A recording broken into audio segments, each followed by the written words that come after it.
Hey mamas, you're listening to the Balanced Working Mama podcast, the only podcast teaching you how to balance your work, motherhood, and wellness. I am Dr. Amber Thornton, clinical psychologist and mama wellness consultant. Each week we dive into tips and strategies and much more so that you too can become a balanced working mama. Let's dive in.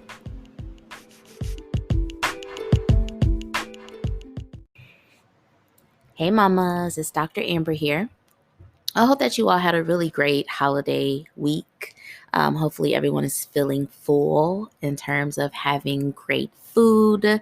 Hope y'all had some excellent mac and cheese, some good family time. Hope you found some rest. Hope you really just were able to get some joy and find moments to do the things that really bring you joy, rejuvenation, things like that. If you are headed back to a work week, I feel you. I am as well. But we're going to get through the rest of this month, this year, and some really good things are on the way. So again, I'm Dr. Amber. I am founder of Balanced Working Mama and the host of this podcast. If you are listening for the very first time, I am doing amazing. I actually did have some really good food over the week, and this holiday break was a good one for us. One, because we didn't have to host Thanksgiving this year, which we rarely do. And y'all know me. For those of you who know and have listened to me for a while, y'all know I don't cook. So I didn't cook a thing at all.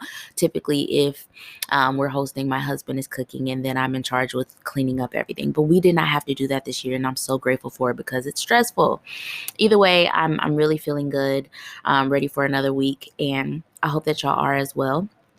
So you all, you know that my mind is like full on Balanced Working Mama community launch. Like so many amazing things are coming January of 2022 in terms of Balanced Working Mama, one of them being our community launching on January 1st. And so if you have listened for a while, you already know that this community is coming. You know that we've been doing our focus groups. You know that I've been doing some updates on IG Live and on the podcast. So I hope that y'all are feeling ready and really excited about this. I do have exciting news for you. With the community coming, we've got something cool happening for the rest of the month of December. We are doing a little community launch tour. And so what that is going to be is me having conversations with 7 of my really good friends on Instagram about this community. And so I want you to join us for our tour. We're going on tour, Balanced Working Mama community, going on tour to share the news that the community is coming. And so of course, you know that the community is coming, but we're doing this because we want other people to get excited about joining our community. And so starting this Thursday, December 2nd, join me and a friend on IG Live at 8 p.m. Eastern Standard Time. We'll have a series of launch dates and tour stops, all of them being on Instagram Live starting December 2nd on Thursday. Stay tuned because I'll definitely share some more information about this in our email newsletters, but then also on Instagram. So mark your calendar, set your reminders. This Thursday, we'll kick off our community tour, and I will be speaking with Coach Christina from J2M Fitness, and she's going to be joining us. And she also is going to play a role within our community. And if you want to hear about it more, definitely join that live so that you can learn more about it. Okay, y'all, without further ado, let's get into today's episode. This episode is all about moving beyond trauma in order to build your motherhood community. This is an episode that features one of our Empower Wellness mamas, Jasmine, and she was just so open, vulnerable, and transparent about her experience within the Empower Wellness program and how it helped her to move past certain traumas that she had experienced that was really interfering with her being able to connect with her village, find her village, build those connections. Now she's doing a lot better. She's building a village. She has more desire, more motivation around actually connecting, and she wants to talk about that experience, and that's what we're doing in this conversation today. So I hope y'all enjoy this episode and talk soon.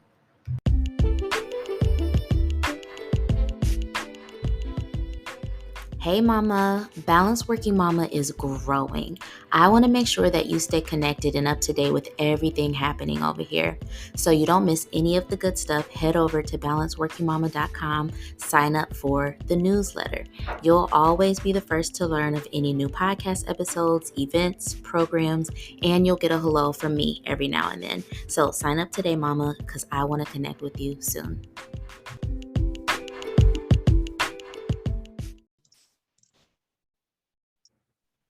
All right. Hey, mamas. So we have a very special guest on the podcast today. I am so excited to talk to her. She was one of our July 2021 Empower Wellness Mamas. She has fully graduated. She is doing better. And she's here to talk to us today about her experience, but then also some other things that she experienced and what led her to the program. So I'm going to just have her introduce herself. Jasmine, can you please tell us more about who you are, what you do? Tell us about who you are. Introduce yourself, please. Hey, mamas. My name is Jasmine. I'm a mother of two boys. I'm a young, old mom. And I say that because I'm young. I'm 31, but my kids are older. I have a 7-year-old and I have a 9-year-old. So I don't have to deal with the toddler syndrome and those days anymore. They're over me right now. Bless you. Thank you. So yeah. I'm currently in school. So I'm pursuing a certification and my degree at the same time. So and I'm a stay-at-home mom. So I'm glad I don't have to juggle a job with going to school, being a full-time student. That is one part of it I do want to say that I'm blessed on, because it's really nothing to brag about for me. This is just my opinion. To go to school and have to work and be a full-time mom, I just feel like I salute, any woman that does that, but I don't brag about it because I've been in a situation. It's not fun when you're in it, but after you out of it, you can brag a little bit because you survive. But when you're in it, you can't really brag because you're suffering, and you don't want people to know that you're suffering. So I get it. Well, I don't get it because when I was in grad school, I did not have children, and I'm so glad. So I do not I commend you all who are in school and have children and families. I literally couldn't imagine. I literally couldn't imagine it. Which, it actually makes me think we need to do another podcast episode with some of the other mamas who have been in school with kids, because that's a whole thing. So thank you for that idea. You just sparked an idea for me.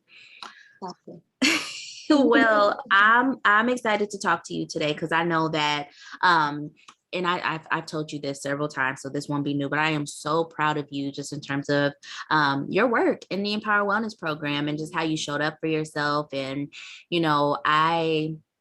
I'm always so blessed to be able to see women enter the program at one point and then exit the program at a total different place. And, you definitely come to mind in terms of a mama who was in a dark place when we started, right?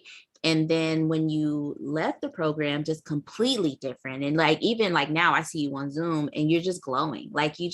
You're smiling. You towards the end of the program, you started to really just I don't know, there was this light, this vibrancy about you that even the other mamas in the group noticed. And I'm just so, so happy for you.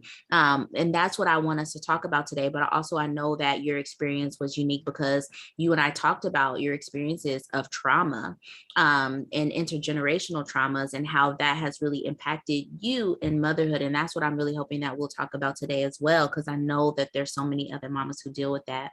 But first, tell me, what led you to even join the Empower Wellness Program, and what did you decide to work on for your wellness goal?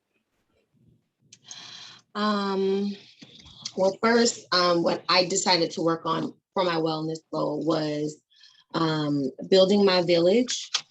And I think it was physical health and social support. Mm-hmm.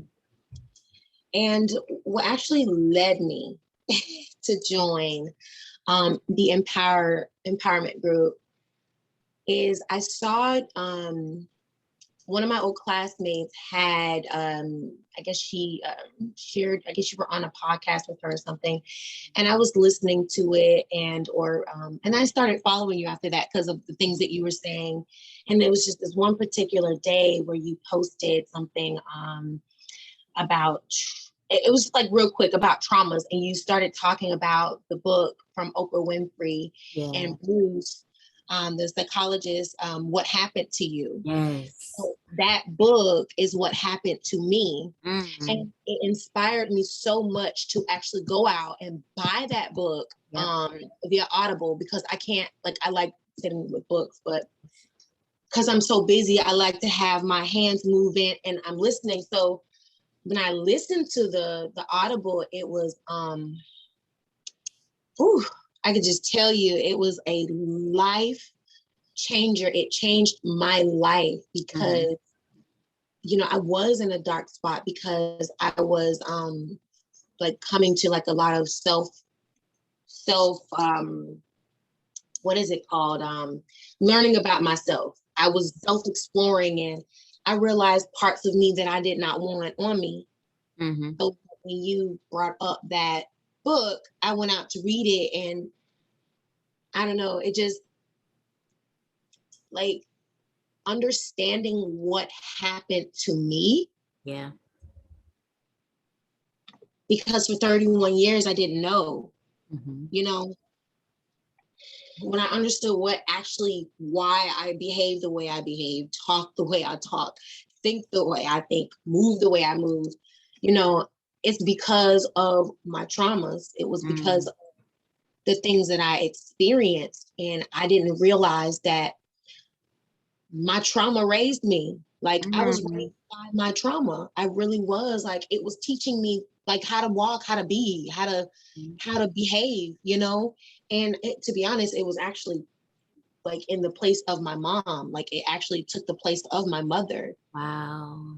That's how, deep it was for me. I felt like trauma was my mom. It was raising me and that's all I knew. So when I actually, listened to that book, it was that's why it changed me, because I've been praying for so long to, like, I don't know, God, if you want me to know through a book, if you want me to change my perspective through anything, just put it in my lap. I'm here, I'm available, and I made myself available. Mm-hmm.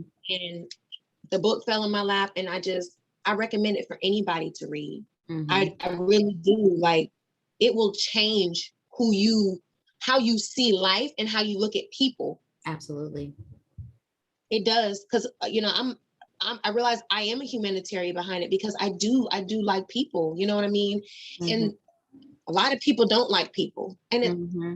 and if you read the book, you'll understand why you feel that way about people. And it Right. doesn't necessarily have to do with them. It has something to do with the trauma that you went through, that Mm-hmm. reminded that trauma that you went through. Those people are reminding you of those traumas and the triggers, and it's pulling you back. So, Mm-hmm. that's why you end up not liking people. Mm-hmm. Yeah. So, Wow. Ooh, look at you. Yes. And this is exactly what I want us to talk about, is just trauma and how it shows up in motherhood. And I will second everything you're saying in terms of that book. So if anyone wants to read it, it is called What Happened to You. It's by Oprah Winfrey and Dr. Bruce Perry. And he's a mhm. psychologist. It's a fairly new book. And I also listened to it on Audible. And the reason I was drawn to it, I can't remember exactly how I found it, but I started reading it after losing my dad died in May. I think you all know that. And so I started in his death. I realized there was so much that he experienced in his life and his traumas. And I started to put a lot of pieces together in terms of how his traumas were passed down to me.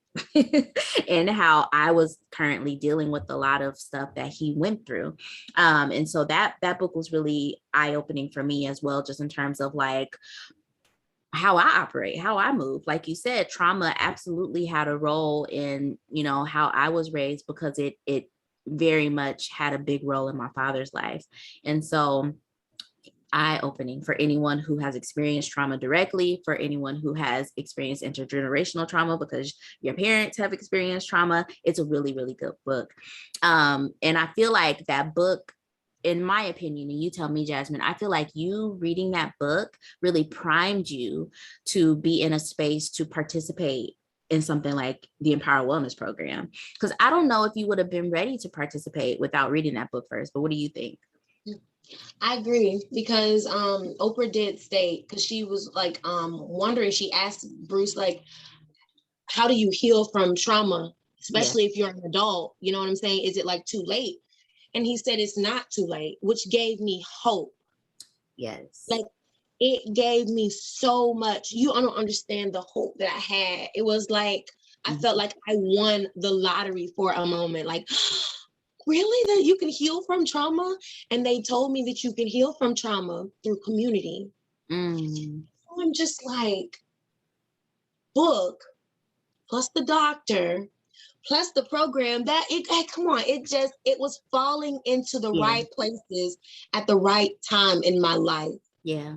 It really was, and I could tell any mom, like, if you don't understand what happened to you, you will pass it down to your child unintentionally. Right. Unintentionally, not even planning it, not premeditated, none of it. Like, All unconsciously. yeah. Yeah. And then unless someone puts it in your face, which the book will, unless somebody puts it in your face, you're not going to realize that you're doing it. And for so long, I didn't realize that I was doing it because, like I said, I was raised off of it. So I looked at the world differently than a lot of people did. You know what I'm saying? I was hurt. I was, I was out there being a single mom and just, trying to make it. It was really hard for me. And then dealing with emotions. I mean, any woman knows that dealing with emotions alone is just, it feels like life is over. You can't do it. Yeah. You really feel like you cannot do it. Right. So having kids, childhood traumas, emotional traumas, spiritual, having all this stuff on you. When Yeah. I hear that God puts more on you than you can bear, He won't put more on you than you can bear. I truly believe that, because we got so much on us that we don't even realize that we're bearing it. It turns into strength. Yeah. Like Oprah said, strength times strength times strength times strength equals power.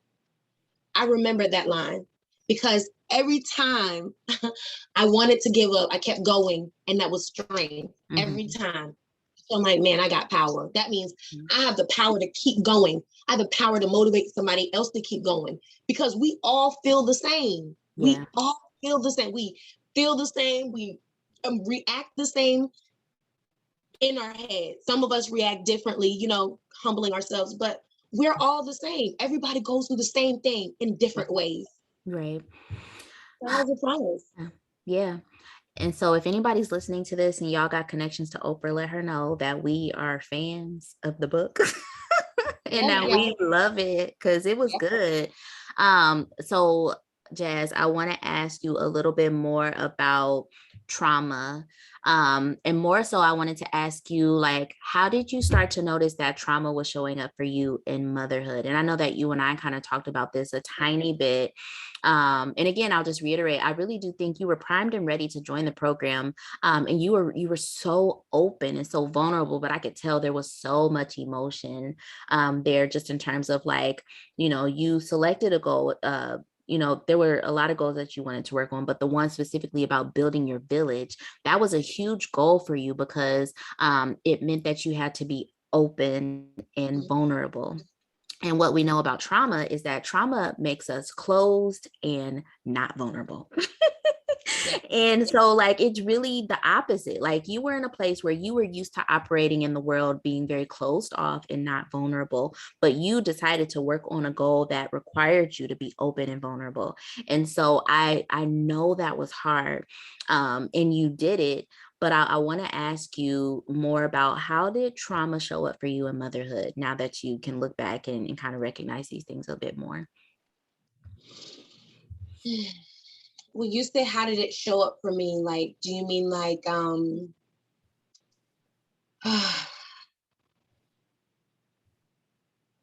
see, like, how do I deal with it now? Or like, how was I dealing with it when I had it? How were you dealing with it before? Um, I was not open-minded. Mm-hmm. I was not open-minded at all. I was leaning into my own understanding. I Mm-hmm. didn't know how, I think it was being emotionally immature. Ah, yeah. I did not know how to maturely handle my emotions. And what woke me up is another book I read. It was called "It's Impossible to Be Spiritually Mature Mm-hmm. While Remaining Emotionally Immature." Mm. Wow. So it hit me like, Yeah. oh man, like my spirit is very mature. Like I know that, Mm-hmm. but my emotions were Yeah. very immature because Yeah. I didn't know how to. I was still that little girl who was hurt in Mm-hmm. an adult body. Yeah. I didn't know how to react to certain things that was, Mm-hmm. said or done to me. So Yeah. I would react like how that little innocent girl would react. You know what I mean? Mm-hmm. But therapy, Mm-hmm. therapy helped me ride the waves of Mm-hmm. my emotions. Yeah. When you have to learn how to sit in it, I think that's the hardest. That's the thing that our parents don't teach us as we're getting older is to sit in your emotions. They may tell you, okay, this is how you deal with it. Oh, go Mm-hmm. do that. You might get a little hint, tips from here and there, but Mm-hmm. no one ever just tell you to actually just sit in it. Yeah. Just sit. Just let it Sit in be. the hurt. Mm-hmm. Yeah, sit in Mm-hmm. it. Stop trying to control it. Mm-hmm. Stop trying to make it different. Do not try to change the circumstances because Mm-hmm. that's what you see is what you get. Yep. How are you going to sit in your mess? Yep. Sitting in my mess helped me not want to be in my mess. Yeah. Wow. And so there you're speaking to two things that I want to reiterate. One, when you were saying, oh, did I just forget it? Hold on. Okay. You were saying that with the trauma, it made you emotionally immature. And so I want to speak to that because there might be a mama who's listening and she's like, yeah, I've experienced trauma and I too feel emotionally immature.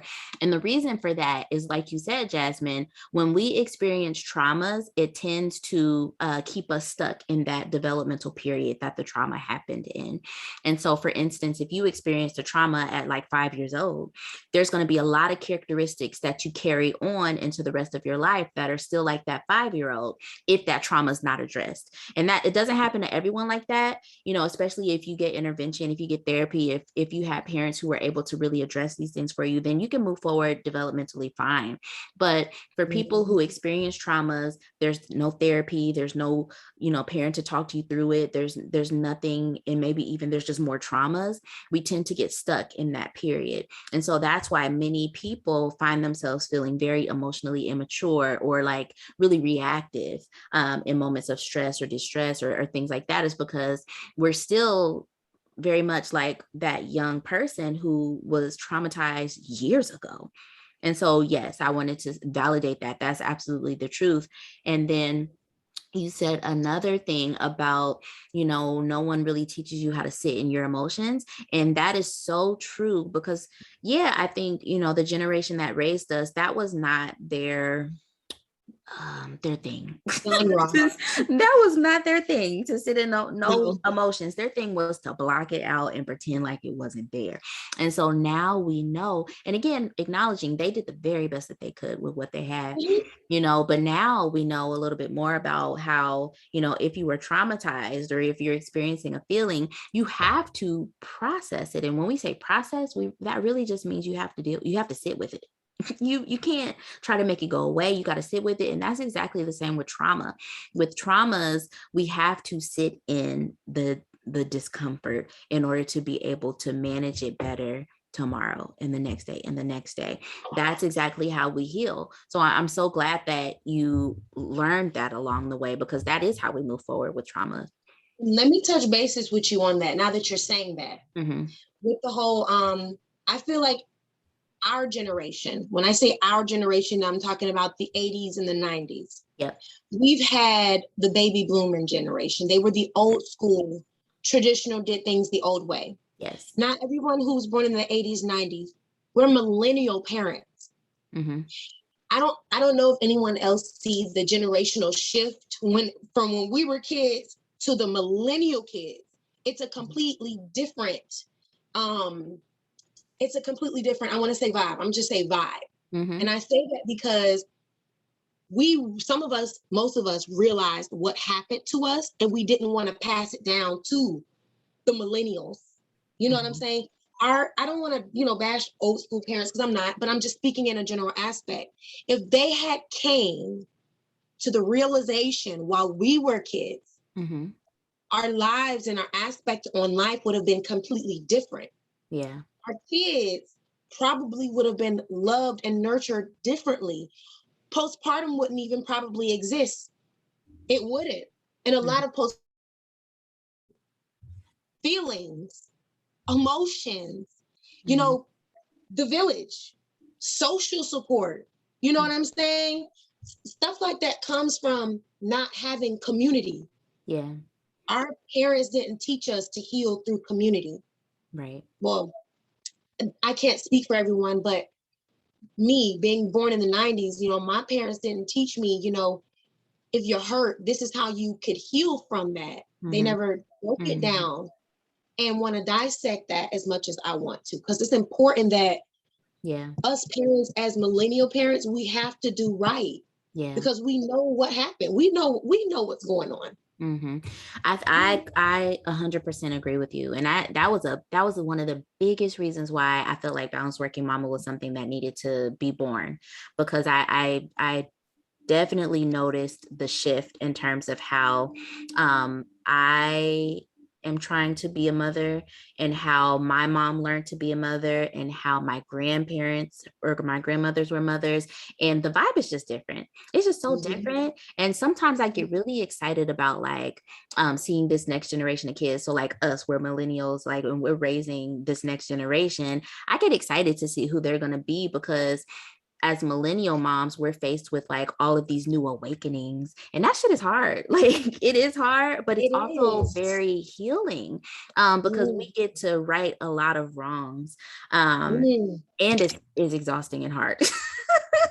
But I'm excited to see who our kids are going to be, because we're doing this positive parenting stuff. We're trying to be conscious. We're trying to like heal ourselves so it doesn't move on forward. Like, who are these kids going to be? Because we're doing all this hard work, you know? We don't want, and you're right. We don't want our kids to be a stereotype. You know what I'm saying? We don't because at the end of the day, our kids, whatever we implant in our kids, they're going to take it with them. Mm-hmm. The good, the bad, and the ugly. All of it. You know what I mean? Yeah. So we can't be looking crazy when we're like, where you learned that from? And we can't say that because they learned it from us. Yeah. Because we learned it from our parents, who learned it from their parents, who learned it. And it's okay to say, okay, you learned that from me. Oh, I was raised that way. No. You were raised that way as a kid, but when you're an adult, you don't have to be bound by those terms and conditions, because your lifestyle is not going to be the same lifestyle it was when your parents gave you that in the first place. Your lifestyle changes as you get older. So a lot of stuff that was instilled in you as a kid is not going to coordinate with your new life. Right. So this is so complex. But yeah, I just had a thought of like, that's why I'm hoping it'll be a little bit easier for our kids, because we can instill different I guess values and priorities that can just like naturally be a little bit more healing. You know what I'm saying? Because that's the hard part. Like, you're right, life does change when you become an adult, but it is really hard to like pick and pull out the things that no longer serve you. It's easier to just keep them inside of you and keep on going, even if it's not of value to you, right? And so I'm excited for like you said, people like you who have decided like, look, I'm gonna read these books, I'm gonna go to therapy, I'm gonna participate in these community oriented programs because I know it's healing for me. Because when we are healed, we heal the next generation. And I love that. And, again, I'll just say, working with you was like such a, all of that whole vibe was there of like you healing yourself so you can help heal the next generation, all the while knowing that people before you unfortunately did not have the opportunity to heal themselves in this way. And so it's a big thing to carry. But the next question I wanted to ask you, because again, you decided to work on building your village, and I know that was hard for you. I know that there were so many moments where it was like it was hard for you to like be open and vulnerable and like really confront a lot of like traumas that have kept you away from a village, essentially. And so I wanted to know what helped you the most as you really worked on building a village, all the while knowing that you've experienced some traumas and some intergenerational traumas that really kept you from having a supportive village. The fire that burns in my stomach. It was the fire that kept me, and I say that because I realized that the resources was at my feet. Right. I was getting professional help from people who probably wasn't even professionals, and people who was just who were professionals, and they was just blowing, like I was getting help from every aspect that I can grab. That's how desperate I was. I didn't care where the help came from. I didn't care who judged me. I didn't care how it looked, because I knew I was after my healing. My healing was my priority. There's no way I can be a balanced working mama. There's no way I could be this mama without healing. People who haven't healed, who say they're balanced, they're not being honest with themselves. Like I'm honest. I was not balanced, which means I wasn't doing the best that I could. I wasn't, because I didn't know that I wasn't doing the best that I could. Now I know that I could do better by being better. You do better by being better. Once you know better, you do better. I truly believe that. What you don't know, you won't grow. Yeah, that's true. And it was like you said, you didn't realize some of these things. And so I just think your awareness and your insight just like kind of leveled up as you started to work on some of these things. Oh, yeah. And I'm sure that was hard too. Like getting all these new realizations about yourself, or, things that you were doing, or like experiences you were having that were just like, oh, now I've got to think about this, I think you're right. It was, it got so overwhelming. Like my brain, I felt like I can't take it no more. Like I was literally being enlightened every which way I turned. I was like, oh, what? I'm doing what? I'm assuming things. I'm arrogantly assuming things. Like like it was a wake up for me. Like somebody shook me. I think I had shaken baby syndrome. Okay. Somebody shook and woke me up. Okay. I was like, what is going on? And I had to slow down, because I think that one week I couldn't even come because my emotions became so crowded over me. That's when that realization came in. Everything that I had processed, getting hit with enlightenment. I was happy. I was on a high cloud. But when I realized, and it settled, and it dawned on me, and it digested, and I was like, wait a minute.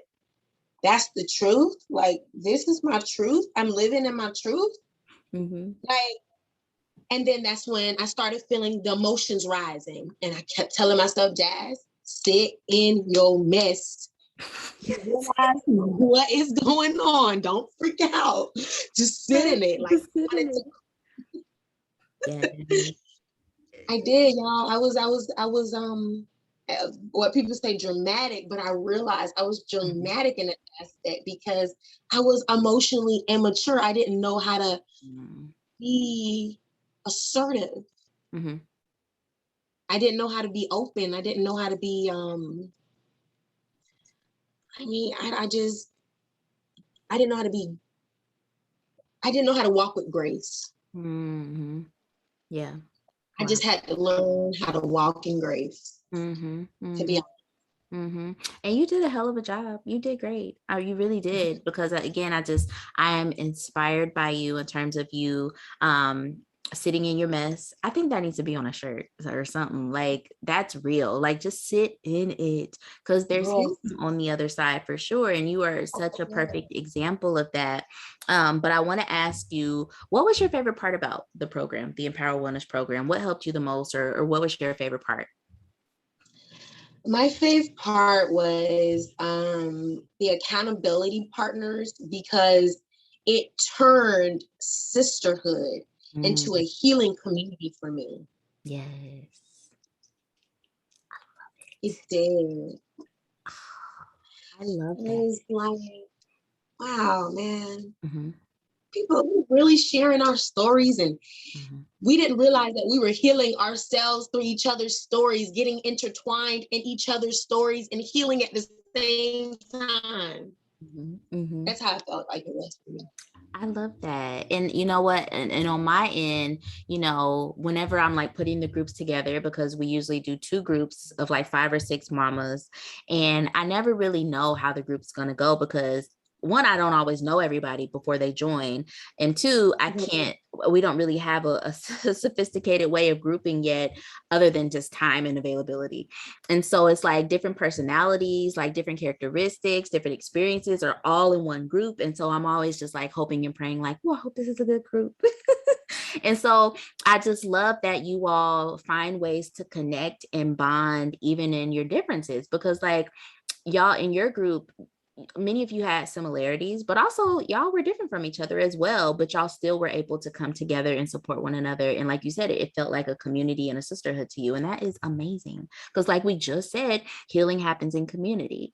And so I'm really glad that it felt that way for you. It did. That is what I did appreciate.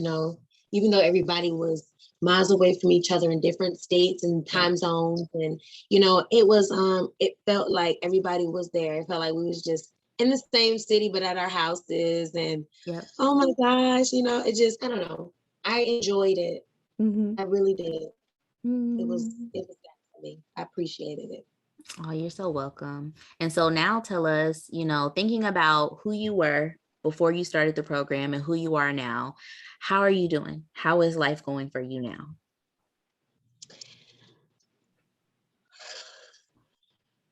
I'm more determined than I ever was. I'm Ooh. like, I'm fuel. Remember I told you that fire was burning in my stomach? Mm-hmm. I'm fuel. Like I'm fueling myself Wow.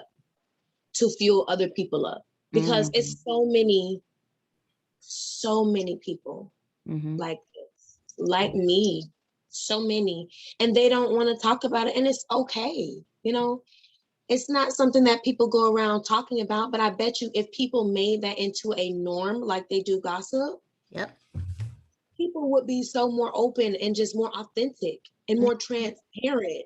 Like Mm-hmm. it was your transparency over the group that made the healing form. Like I truly believe that Yeah. it was how you were with us. It was the patience behind it. It was I don't know, it was just the different tips that you were giving us, that it wasn't even, let me just say this. We had the tools and you just turned our head and said, look,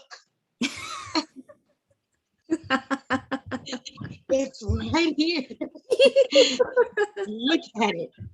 Now let's break it down step by step, how we're gonna do these tools that you already have in front of you.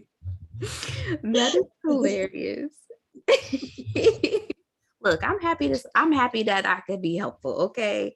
And like any means necessary. But yeah, like I love that. And I think it reiterates, your other point of like healing really does happen in community because, many of the tools and the things we talked about, none not all of it was new. It's just like there was accountability and support and community to force you to look at it, force you to actually take it in your hand and do what you need to do with it. And sometimes that's what we need the most. And so I'm really glad that was, something that was helpful for you. Yeah. Everybody was honest, and it made I don't know, you build that foundation for us to stand on, to be honest and open, Mm-hmm. because you weren't trying to be like prowling on our business. You gave us that, hey, look, it's there, I'm here, and it was like, oh man, that's really good. Like, she really like you don't really see people who will take their time with you. Mm-hmm. People don't take their time with you. People who really care about you do. And Mm-hmm. I saw that you took your time with us, and I was like, all right, I could share a little bit more. Maybe if I share a little bit more, then she'll share a little bit more. And I think that's what it ended up being, Yeah. because the things you were feeding me is things that I wasn't aware of. I didn't know. We Mm-hmm. don't know everything until someone else says it. Yeah. Yeah. And I think you're hitting on another really good point. The mamas that I think are most successful in this program are the ones that really do give a lot of themselves in the program, right? Like, you can't just be somebody that's just in and just listening and just like popping in. You actually got to be involved.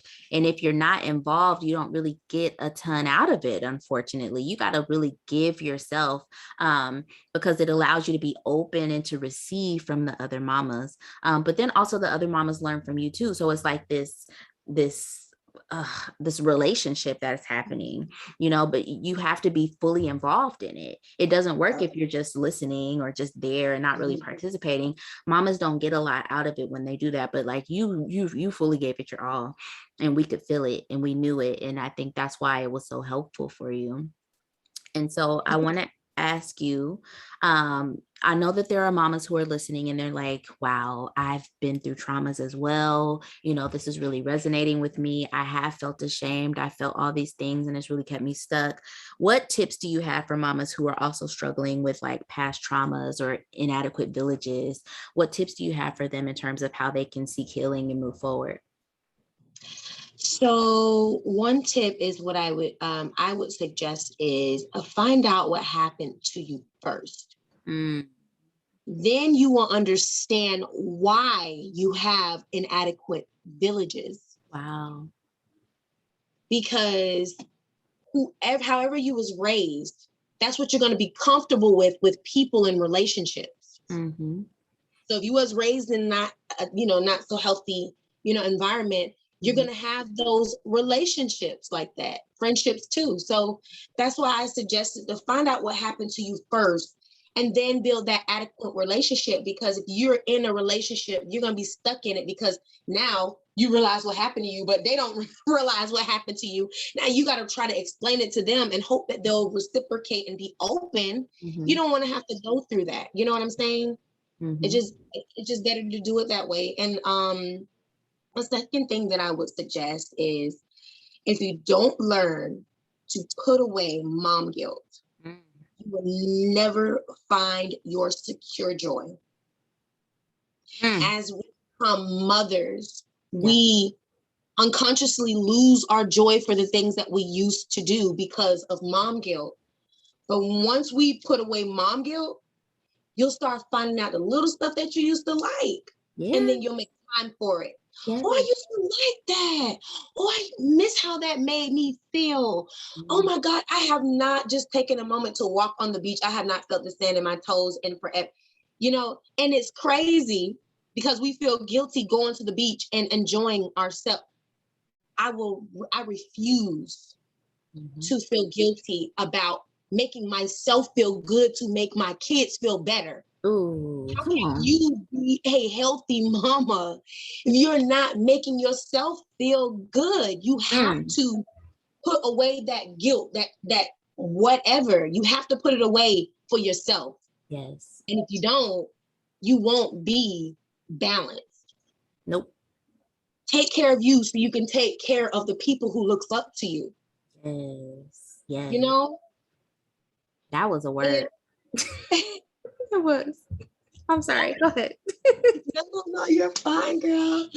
Um, and finally, um, the last thing that I would give a tip on is take yourself off of the back burner because it's hot. Ooh, come on.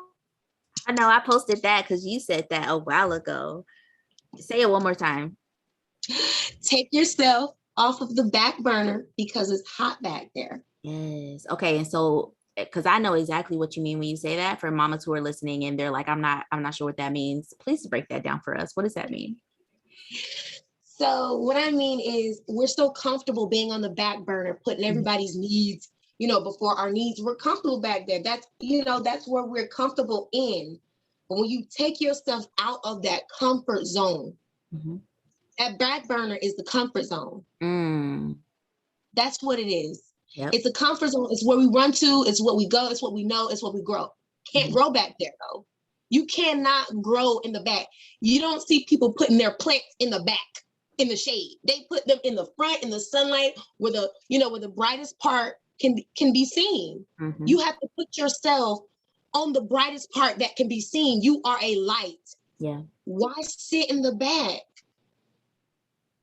Let the shadows sit in the back. We illuminate. You know what I'm saying? So take yourself off that back burner. You have to take those risks. You have to. Yeah. Smallest risk. Jasmine, you preaching today, girl. I love it. I really do. And I just think, again, some mama is going to be listening to this like, wow, I needed to hear all of this. There's so many gems that you have dropped, and I am so appreciative. And so I have one more question for you.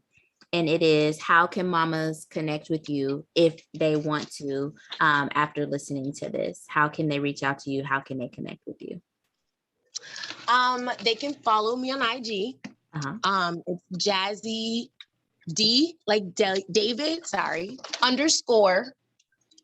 0201. All right. We will put that in our show notes so mamas can follow you. So yes, you all follow Jasmine so you can connect with her. Again, I'll just say, Jasmine, you are such a joy, such a pleasure, such a light, especially now that you are fully working on yourself and your healing journey. Like, it really, really, really does show. So I just thank you so much for talking to me today. It was a pleasure. It's always so good to talk to you. And I'm just so happy that you're doing well and that you are showing up in motherhood in a completely different way, and it's looking good on you, girl. Thank you. Thank you. Thank you. You're welcome. Thank you for having me.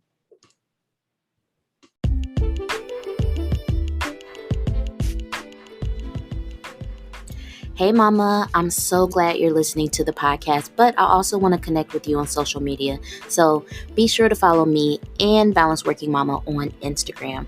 You can find me at Dr. Amber Thornton. That's DrAmberThornton, and Balanced Working Mama at Balanced Working Mama. BALANCEDWORKINGMAMA. Follow along, join in on the fun, but then also send me a DM to say hello. See you there.